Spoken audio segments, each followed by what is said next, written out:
Dalam hal permasalahan, tentu aturan harus ditegakkan dengan harapan dinas mampu menyelesaikan tanpa campur tangan dinas dengan tidak memberikan sanksi efek jera kepada pegawai yang nakal. Kasus per kasus akan tetap eksis berulang. Pelakunya akan menganggap enteng permasalahan, tidak punya rasa malu, seolah tidak masalah bagi dirinya. Sungguh ironis. Kondisi di sektor ketenger dirasakan adanya yang benar dikorbankan, yang nakal dipelihara, yang patuh pada aturan, menyampaikan informasi yang benar malahan dilindas. Aset koperasi sekarang sudah semakin meningkat mencapai hitungan miliar, sangat riskan bagi pengelolanya. Jika antisipasi dari dinas tidak tegas, bagaimana jadinya?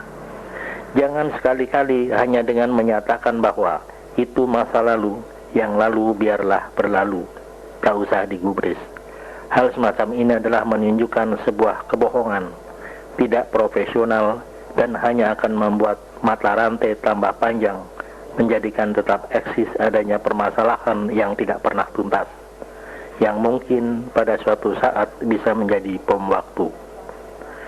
Manajemen profesional akan mampu menyelesaikan semua masalah yang berintikan keadilan dan kebenaran. Pada kepengurusan masa lalu, di tahun 1997, koperasi pernah kebobolan. Ini fakta. Dalam kasus tersebut, nampaknya dinas membebankan seseorang yang disangkakan supaya melakukan ganti rugi. Pengurus lain tidak ada yang dikenakan sanksi, tidak ada langkah perubahan, pengurus bekerja seperti biasa, karirnya tetap mulus.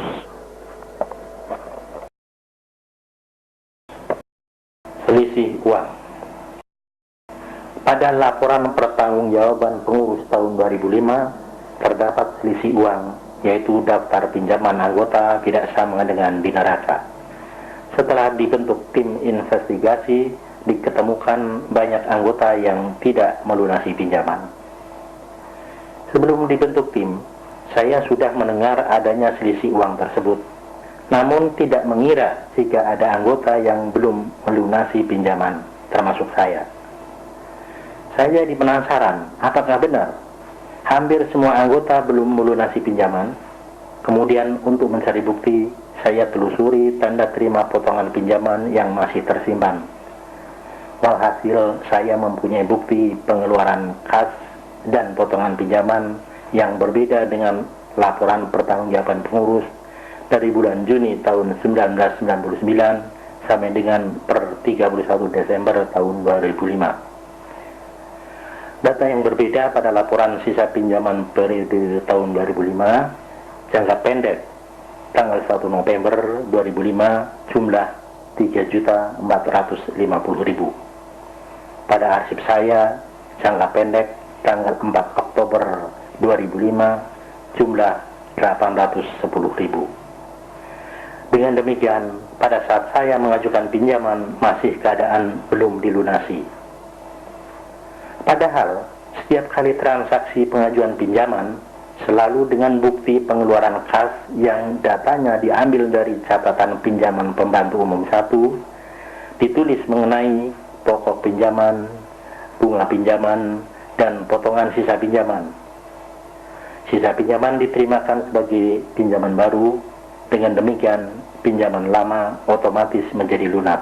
Di pengajuan pinjaman selalu dengan bukti pengeluaran kas yang datanya diambil dari catatan pinjaman pembantu umum 1, ditulis mengenai pokok pinjaman, bunga pinjaman, dan potongan sisa pinjaman. Sisa pinjaman diterimakan sebagai pinjaman baru. Dengan demikian, pinjaman lama otomatis menjadi lunas.